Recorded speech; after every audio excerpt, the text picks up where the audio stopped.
Baik, Bapak Ibu, mari kita buka Alkitab kita, Filipi pasal 4 ayat 10 sampai ayat 20. Nah, Bapak Ibu, kita perhatikan, Rasul Paulus mengatakan, "Aku sangat bersuka cita dalam Tuhan bahwa akhirnya pikiranmu dan perasaanmu bertumbuh kembali untuk aku. Memang selalu ada perhatianmu, tetapi tidak ada kesempatan bagimu." Jadi saudara-saudara, jemaat Filipi itu, mereka itu memperhatikan pelayanan. Mereka memperhatikan pekerjaan Tuhan, sehingga dalam pekerjaan Tuhan itu tidak berkekurangan satupun. Amin. Jadi yang memperhatikan pekerjaan itu adalah ya umat-umat Tuhan itu, sehingga tidak berkekurangan satu apapun. Nah, itu tugas dan tanggung jawab kita sebagai anak Tuhan, membuat gereja itu maju, membuat pelayanan itu maju. Jangan sampai pelayanan itu melarat, ya. Jangan sampai pelayanan itu tidak bisa bergerak. Jangan sampai pelayanan itu tidak punya, seperti mobil yang tidak punya bensin, ya. Gereja itu bagus, mobil itu bagus, tapi kalau nggak punya bensin, nggak bisa bergerak mencapai tujuan. Itulah tugas dan tanggung jawab kita.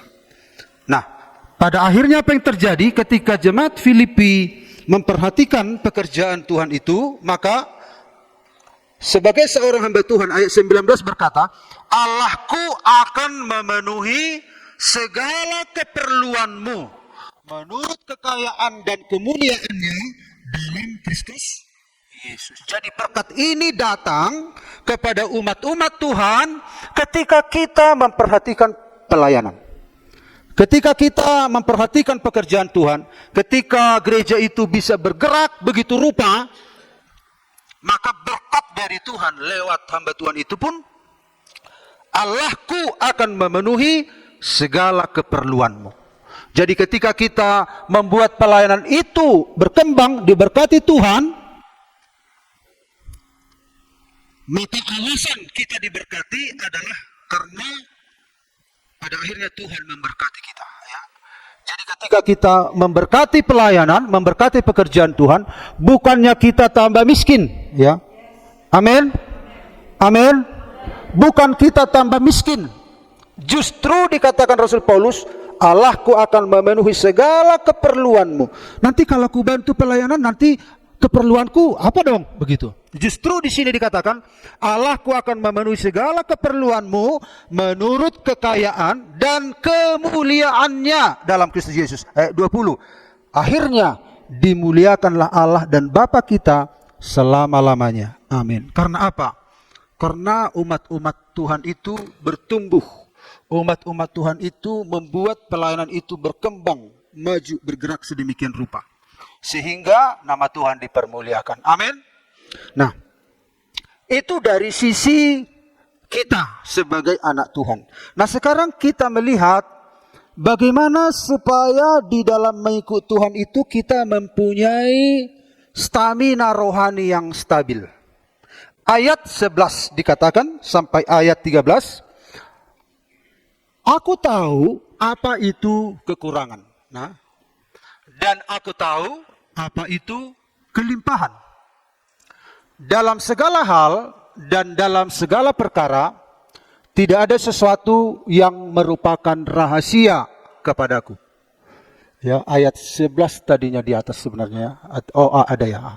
"Kukatakan ini bukanlah karena kekurangan." Ya, jadi Rasul Paulus mengatakan bahwa jemaat-jemaat itu harus menyokong pelayanan.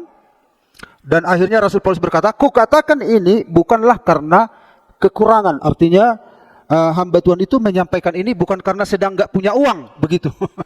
Kan kadang kan ada orang menyampaikan firman karena dia sedang nggak punya uang. Memberilah untuk Tuhan karena pendetanya sedang tidak punya apa-apa. Ini tidak demikian. Dan saya selalu mengecek motivasi, jangan salah, ya. Lebih bagus saya tidak bicara kalau ada sesuatu yang tidak benar di hati saya, gitu. Makanya kalau bicara tentang uang, saya jarang, ya. Saya jarang. Nah, jadi saudara-saudara, aku katakan ini bukanlah karena kekurangan, sebab aku telah belajar mencukupkan diri dalam segala keadaan, ya.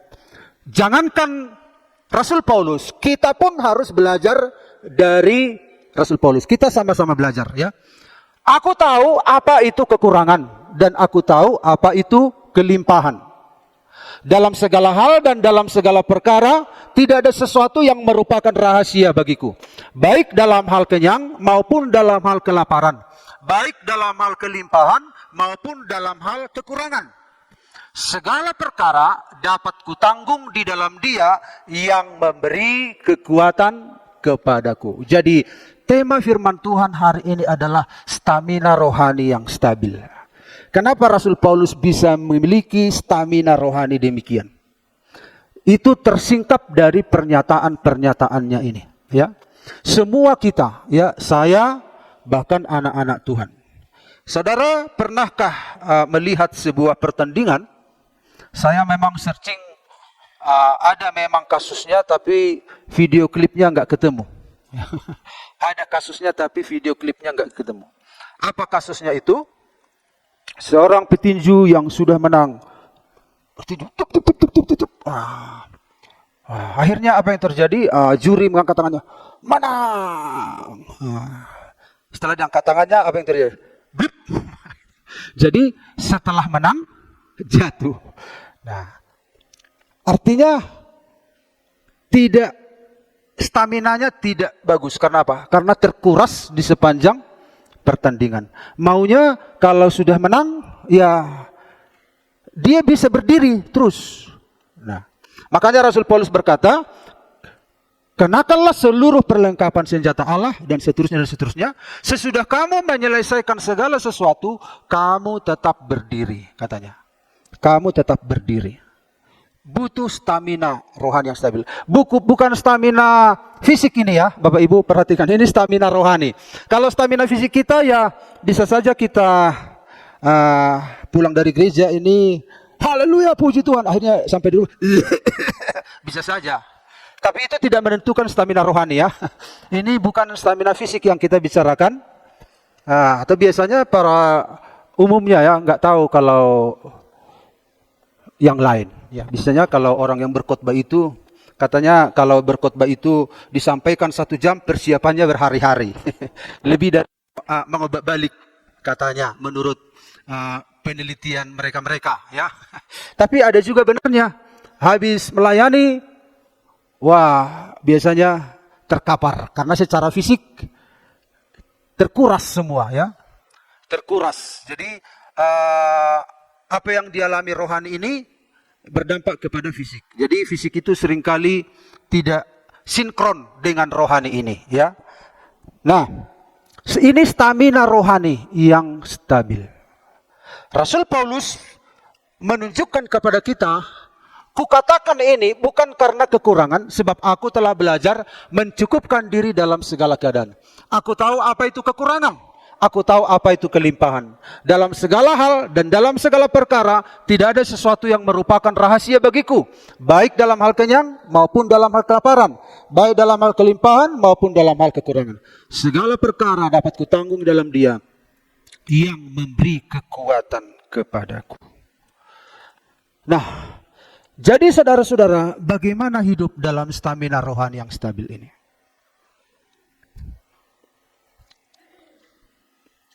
Nah, karena kita ini dipengaruhi oleh musim-musim, maka seringkali kerohanian kita pun bermusim-musim.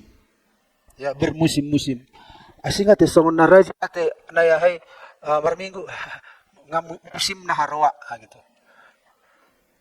Ay dia dang robes yahay marminggu na intel do harwa ate. Itu harwa musim na, marmusim-musim. Stamina rohaninya itu enggak stabil. Makanya seringkali disebut orang Pentakosta Karismatik itu disebut sauna apiri. Ibu tamu dah piri di tiki di soti. Korek langsung jibur. Kemudian hatok mitop. Nah, tapi kita akan belajar bagaimana supaya dang mitop. Stamina rohani itu stabil, ya, staminanya itu stabil.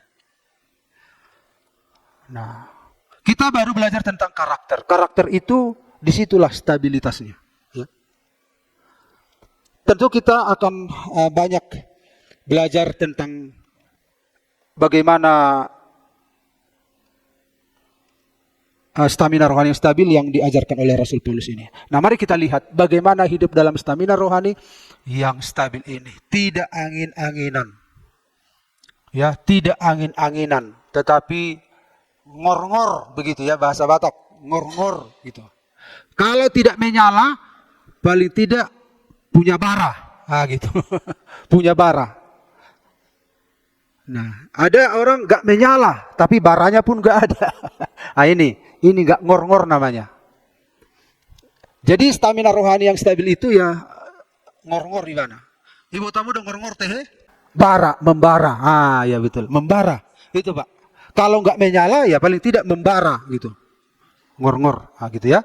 Nah, jadi dalam kekristenan ini harus ada baranya ya. Supaya kita stabil. Nah, langsung saja kita lihat. Jadi bagaimana tadi caranya? Kita melihat di sini bagaimana hidup dalam stamina rohani yang stabil. Nah, yang kita lihat di sini Filipi 4 ayat 11, kukatakan ini bukanlah karena kekurangan, sebab aku telah belajar mencukupkan diri dalam segala keadaan. Belajar dalam bahasa Inggris learn. Nah, apa bedanya learn dengan disciple ya? Kolas. Learning. Murid ya, kalau learning belajar. Belajar ya, belajar lewat pengalaman begitu ya. Jadi Rasul Paulus belajar. Aku telah belajar mencukupkan diri dalam segala keadaan. Nah, di sini dikatakan belajar berkata cukup dengan apa yang ada. Jadi kalau Bapak Ibu nggak bisa belajar cukup pada apa yang ada, Bapak Ibu nggak bisa stabil. Nah, mari kita lihat ternyata mencukupkan diri ini bukan pada apa yang kita punya. Nah, kita lihat dalam bahasa aslinya di sini autarkes. Nah, mencukupkan diri ini autarkes, puas dengan apa yang ada. Yang ada itu di mana? Di dalam, bukan faktor eksternal. Puas dengan apa yang ada di dalam. Siapa yang ada dalam kita? Yesus Kristus. Keselamatan. Tadi kan pujian kita itu ke situ arahnya. Yang di dalam kita itu cukup. Yesus itu cukup. Kalau tidak cukup, makanya nggak stabil. Puas, makanya ada nyanyian. Ku puas dengan Yesus tiap saat dan tiap waktu. Kalau nggak merasa puas dengan Yesus, berarti dia belum kenal Yesus.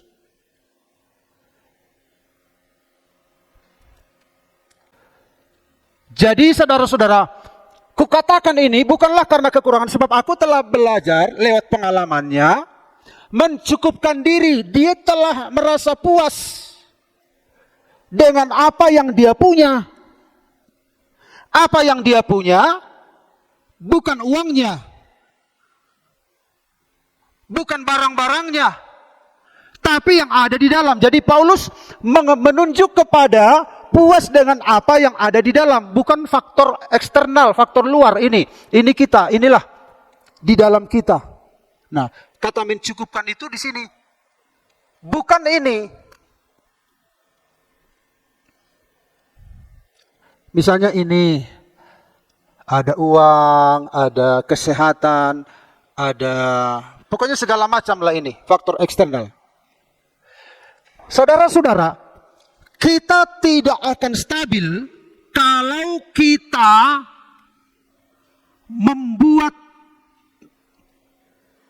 menganggap kalau ini cukup baru aku puas. Ini nggak bisa nih, faktor eksternal. Karena manusia itu nggak akan puas-puas. Tambah ini, tambah ini, tambah ini, tambah ini, tambah ini. Dalam Amsal berkata, si lintah mempunyai 2 anak perempuan. Nah, Bapak Ibu perhatikan, 2 anak perempuan, kata Amsal. Lintah punya 2 anak perempuan. Nama yang pertama, anak pertama untukku. Nama anak yang kedua untukku. Bukan si Aminah atau si Tati, bukan. Nama yang pertama untukku, nama yang kedua untukku. Apa? Karena lintah ini tidak pernah puas. Kalau dia punya anak, dia punya prinsip hidup untukku, menyerap darah begitu. Menyerap terus. Tidak pernah memberi, tapi menyerap, itu lintah. Jadi kalau anak-anak Tuhan meletakkan, aku akan puas kalau ini sudah tambah. Gak puas-puas. Punya 1 handphone. Oh, ini khusus panggilan lah ini. Ini khusus untuk WA, untuk internet. Padahal 1 handphone 2 kartu, ya kan? Berapa itu? Sudah punya 2, ingin 3. 1 untuk game, supaya bisa sama anak-anak. Khusus lah ini. Khusus ini untuk pribadi. Ini untuk bisnis. Nah. Sudah punya 3, ingin punya tab, supaya apa? Lebih lebar sedikit kalau nonton YouTube. Gak puas-puas. Kalau sudah ada 3, aku sudah puas. Belum tentu. Belum tentu. Kalau aku sudah punya sepeda motor, pasti lancarlah saya berkunjung. Tuhan, lewat sepeda motor asal lancar aku berkunjung, Tuhan memberikan kadang aku akan amarsak. Setelah punya, Tuhan, lewat sepeda motor asal hatop-patopa tu gereja Tuhan. Nah setelah punya, sangat dope. Ayah tok do kecepatan di kereta lumayan udah. Mula jam 8 masuk, 5 menit sejam, sangat dope. Ubalak dan non, lalu tokin tusan. Siap. Akhirnya terlambat. Jadi belum tentu. Punya mobil pun demikian. Punya rumah pun demikian. Tidak ada faktor luar yang bisa berkata kita berhenti berkata cukup. Tidak ada.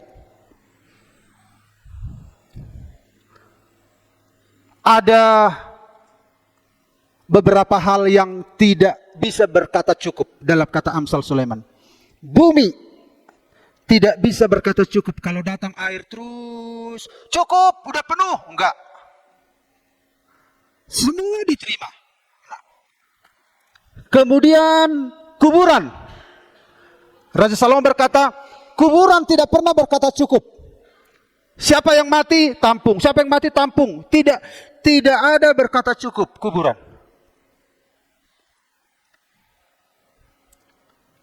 Nah, jadi tentang cukup ini nggak akan cukup ini. Makanya kenapa banyak anak Tuhan nggak stabil hidupnya itu karena ini. Tetapi Rasul Paulus ternyata kecukupan yang dia maksud adalah Yesus sudah cukup puas. Makanya saudara-saudara, saudara harus menikmati ini. Puji-pujian kita tadi ini sebenarnya Pak Ibu. Saudara tidak akan menikmati pujian itu kalau ini yang Bapak Ibu pikirkan. Wah, dahsyat sekali itu. Karena saudara itu istilah apanya? Saudara mengeksplorasi Tuhan, itulah tanda kutip ya. Saudara menikmati. Saudara akhirnya diangkat, saudara merdeka. Inilah kecukupan itu.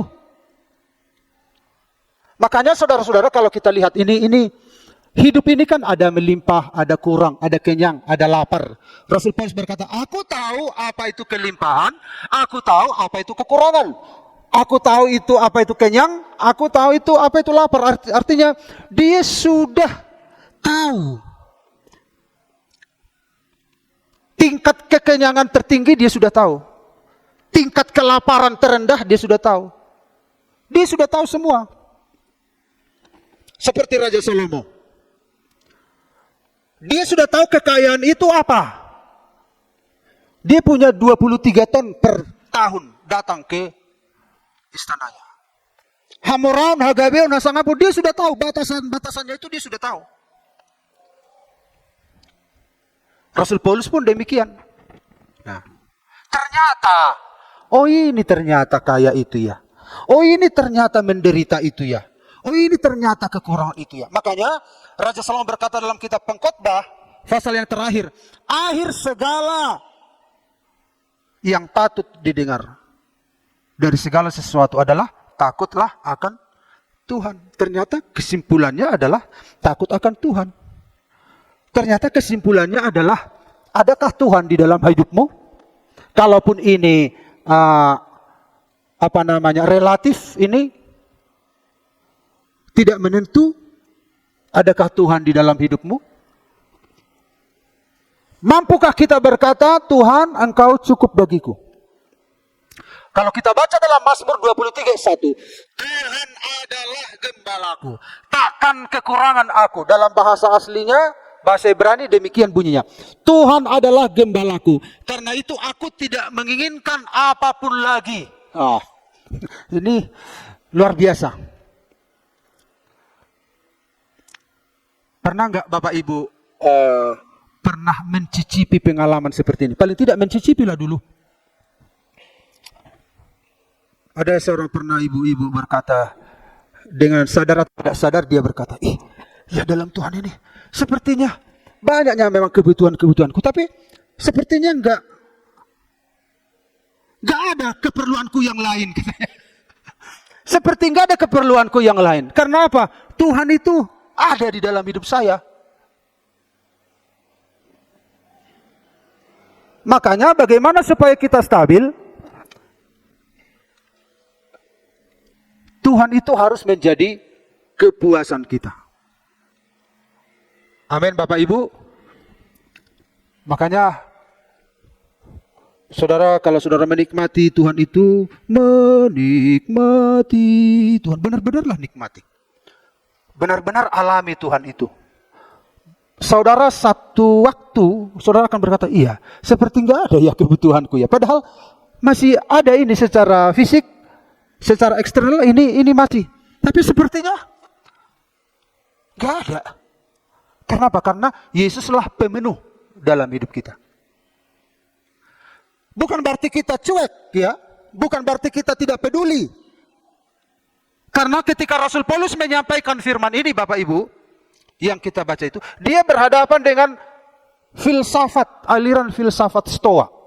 Jadi makanya orang bertapa, menghilangkan semua masalah, hilang semua. Bertapa bertahun-tahun bisa gitu ya. Menyucikan diri, membersihkan diri, mempertahankan damai. Itu yang dihadapi Rasul Paulus ketika mengatakan, aku tahu apa itu kekurangan, aku tahu itu kelimpahan. Dalam saya dikatakan sebab aku telah belajar mencukupkan diri. Artinya dia bisa hidup mandiri tanpa yang ada di luar itu. Dia bisa tentram. Makanya dari sini kan muncullah kepercayaan-kepercayaan. Dia mengosongkan dirinya, tenang, lupakan semua masalah, lupakan suami, lupakan istri, lupakan utang, lupakan ini semua. Kau bisa bebas dengan melupakan itu semua. Itu sekarang di dunia kekristenan pun itu merambat. Tetapi Paulus mengatakan, kita mandiri, kita puas, bukan karena kita cuek dengan keadaan luar. Bukan kita tidak peduli dengan masalah. Bukan tidak peduli tidak ada uang. Bukan tidak peduli dengan masalah teman. Bukan. Tapi karena Kristus dalam hidup kita. Kita merasa kemandirian. Kita merasa bebas dari semua tuntutan-tuntutan itu. Karena sudah ada yang memenuhi, yaitu Kristus. Itu yang sedang dihadapi oleh Rasul Paulus ketika dia mengatakan tentang kecukupan ini. Jadi rasul-rasul pada waktu menulis suratnya itu menghadapi para filsuf ya. Baik dalam misalnya Yohanes, makanya Yohanes berkata, pada mulanya adalah firman itu bersama-sama dengan Allah dan firman itu adalah Allah. Dia sedang menghadapi para pengajar ilmuwan yang ilmunya tinggi. Firman itu logos. Para filsuf pun berkata, memang pada mulanya adalah logos, firman, perkataan. Tetapi Rasul Yohanes berkata, iya, logos itu, perkataan itu, Allah itu sendiri. Nah, sementara para filsuf itu berkata, ya ide, hanya ide saja. Nah, itu yang sedang dihadapi oleh rasul-rasul ketika menyampaikan firman. Nah, jadi ketika dia mengatakan bahwa kita itu telah komplit, telah lengkap kalau ada Tuhan dalam hidup kita. Bukan berarti kita mengabaikan faktor-faktor luar, bukan. Tetapi Dia yang ada dalam kita, Dia bisa membebaskan kita mengatasi semua yang ada di luar ini. Begitu. Pertolongan kita itu dari dalam. Makanya nikmati Tuhan, hubungan dengan Tuhan. Makanya kekristenan itu bukan sekedar agama. Ya, agama itu apa? Tidak gamein, kacau. Agama artinya tidak kacau. Artinya agama hanya membuat supaya keyakinan orang tidak kacau. Makanya kekristenan itu bukan hanya sekedar agama, tapi hubungan dengan Tuhan. Amin. Hubungan dengan Tuhan seperti doanya Mak Johan tadi. Allah itu real, Allah itu nyata. Yang kita sembah, yang kita puji, Allah yang nyata, bukan imajinasi. Amin. Saudara akan stabil kalau saudara menyadari bahwa Tuhan itu sudah lebih dari cukup. Bukan berarti kita abaikan ini nggak peduli. Seperti orang yang punya masalah di dalam rumah tangganya. Masa kau dituak kau maneha? Lo masih gudang masalah di Jebu. Olah nomor bedai gitu. Artinya dia meloloskan diri sendiri, sementara istri anaknya sedang ada masalah di rumah. Bukan seperti itu. Kita tidak sedang meloloskan diri dari masalah, tetapi kita menikmati Tuhan, menyadari Tuhan, menjadikan Tuhan menjadi sumber pertolongan kita menghadapi semua hal-hal yang eksternal ini. Amin. Saudara akan stabil. Kalau saudara menikmati hadirat Tuhan, saudara akan semakin stabil. Saudara akan goyah nanti melihat hal-hal faktor luar itu. Nah, hidup kita ini bagaikan roda pedati, kata orang Batak. Songor roda ni padati do, pernguluanon katanya. Kadang kurang, kadang limpah. Kadang lapar, kadang kenyang. Iya. Jadi kalau andai kata ini berjalan datar, Bapak Ibu bisa bayangkan ya, berputar dia berjalan datar. Berarti hidup ini bagaimana? Sama saja seperti orang yang tidak percaya kalau perputaran roda itu datar. Tapi perjalanan anak Tuhan itu enggak datar. Walaupun ada kadangkala lapar, ada kadangkala kurang, ada kadangkala kenyang, tapi perjalanan kita itu naik. Amin. Jadi ketika kita kurang, tapi posisi kita sedang naik. Ketika kita lapar, posisi kita sedang naik. Melimpah, kenyang, perjalanan kita makin naik. Bukan berjalan datar. Jadi artinya Allah turut bekerja dalam segala sesuatu, mendatangkan kebaikan bagi orang-orang mengasihi Dia. Jadi perjalanan anak Tuhan itu bukan jalan datar enggak, tapi jalan naik. Makanya ada nyanyian, suka dan derita bergantian memperkuat imanku. Suka dan derita itu bukan di jalan datar, tapi di jalan naik.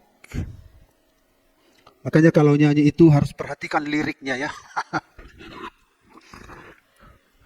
Ya, Bapak Ibu kalau nyanyi perhatikan liriknya.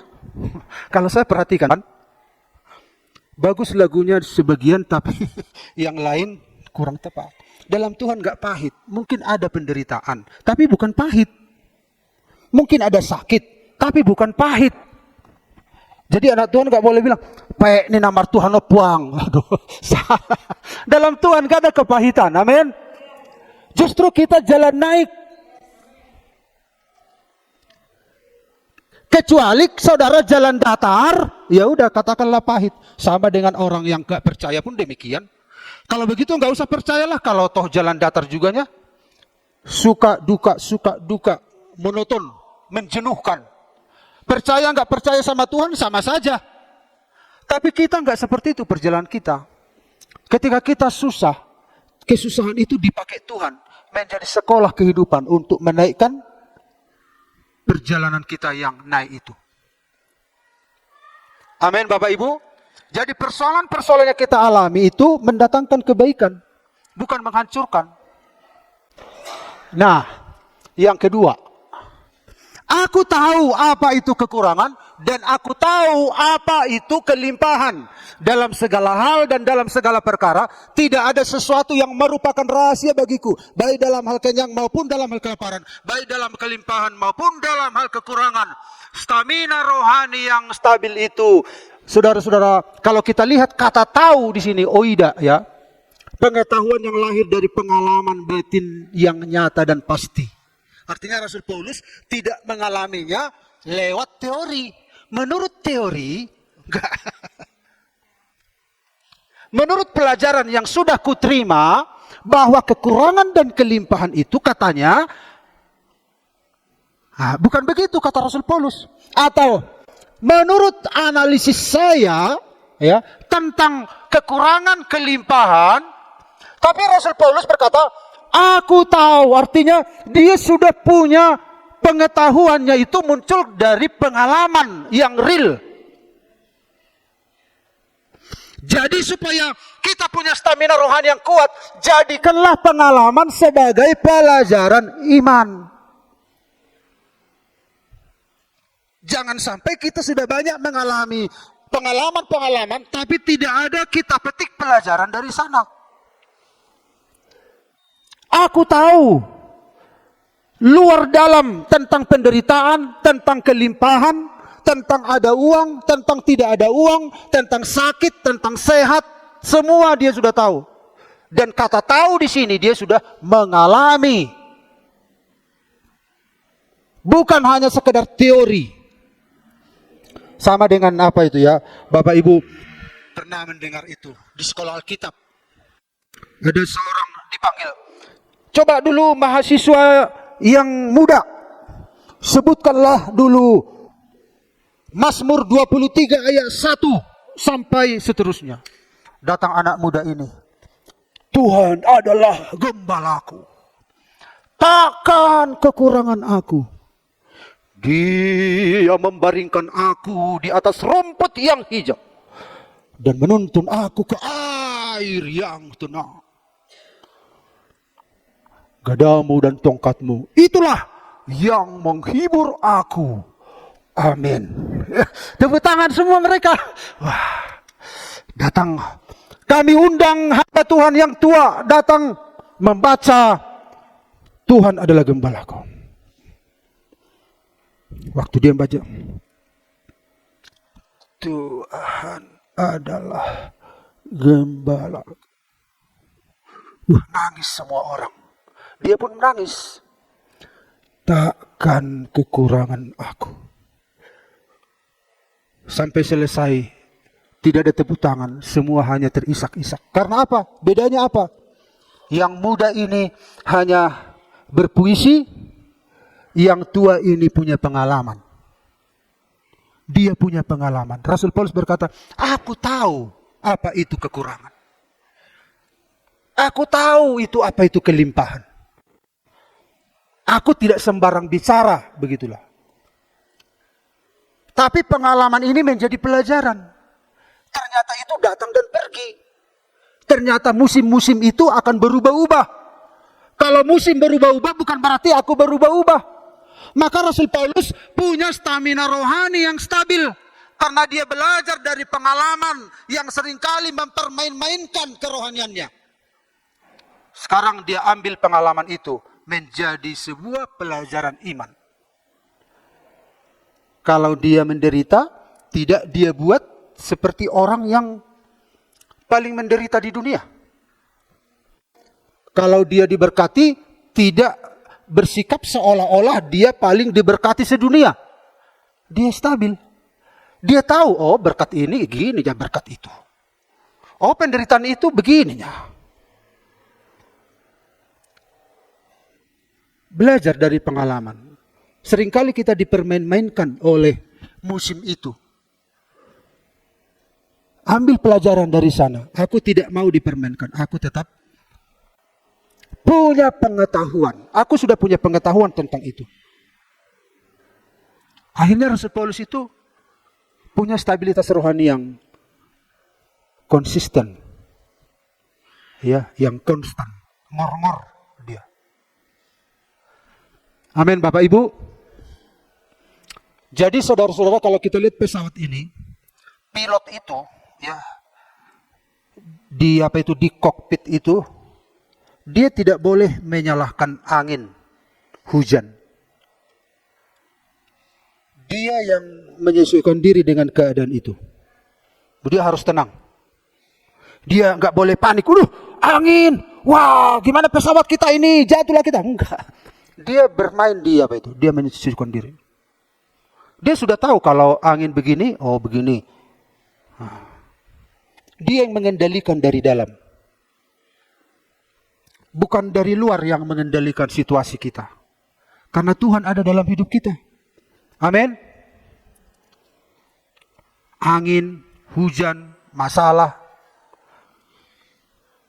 Bukan itu yang mengendalikan kita. Tuhan, ya. Hanya Tuhan yang tidak berubah. Yesus berkata, Alkitab mengatakan Yesus Kristus tidak berubah dulu, sekarang, sampai selama-lamanya. Itu sama seperti kompas. Kemanapun kita pergi, ke lembah, ke gunung, ke apa, terus itu kompas itu tetap menunjuk ke utara, ya kan? Ya atau ya, gitu ya. Ke utara, tetap dia ke sana. Jadi walaupun kita ada dalam masalah, dalam lembah kelam, sekalipun aku dalam lembah kelam, kalaupun kita diberkati, sakit, sehat, tetap tertuju kepada Kristus. Seperti kompas selalu menuju utara. Hati kita pun selalu kepada Kristus. Sehingga kita stabil.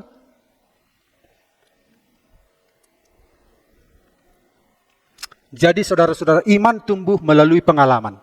Setiap situasi hidup adalah kurikulum rohani, ya. Jadi setiap situasi hidup kita itu sebuah kurikulum rohani. Mata pelajaran, bersyukur bukan karena keadaan, tapi karena kehadiran Kristus di dalam keadaan itu. Saudara akan stabil. Kita perlu belajar, ya. Tentu ketika kita dengar khotbah ini tidak otomatis kita langsung mengalami, tapi belajar. Sama seperti Rasul Paulus, dia belajar. Dia menjadi seorang pembelajar, learning. Nah, yang terakhir, ya. Segala perkara dapat kutanggung di dalam Dia yang memberi kekuatan kepadaku. Yang ketiga, berpegang pada sumber kekuatan sejati. Kekuatan yang tidak berubah oleh apapun.